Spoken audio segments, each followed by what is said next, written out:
দর্শক, জিন দেখলে আপনি খুব সহজে চিনবেন কিভাবে? আসলে জিন তো আর জিনের অরিজিনাল যে রূপ আছে এই রূপে কখনো আমার বা আপনার সামনে আসবে না।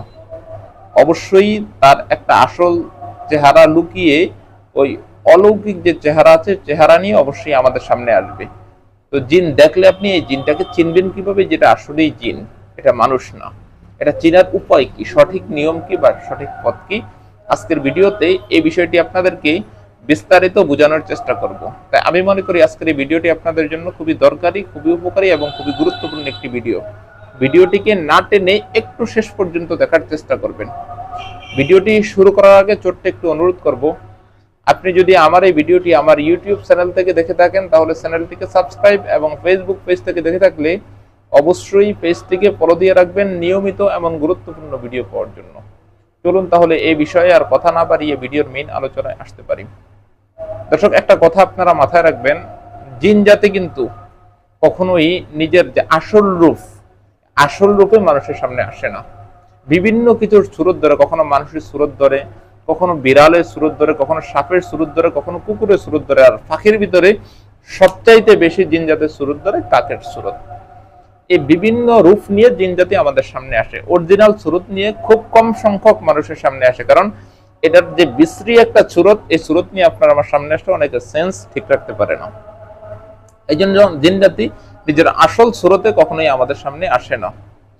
তো জিন জাতি যদি কখনো মানুষের সুরতে বা অন্য কোনো পশু পাখি বা প্রাণীর সুরতে পড়ে বসে, আমি কিভাবে বুঝবো এটা জিন নাকি মানুষ?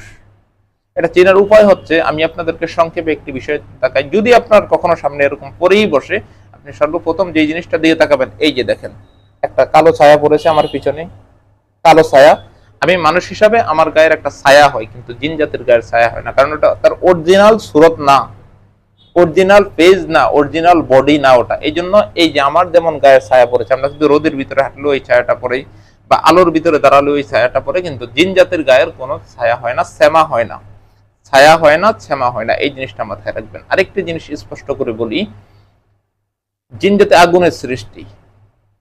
যেখানে জিন জাতি থাকবে ওখানে যদি আপনি আগুন জ্বালিয়ে দেন, সেটা যত মারাত্মক জিনিস হোক না কেন, সেটা কিন্তু পালাতে বাধ্য হবে, সেটা ওই জায়গায় আর থাকতে পারবে না।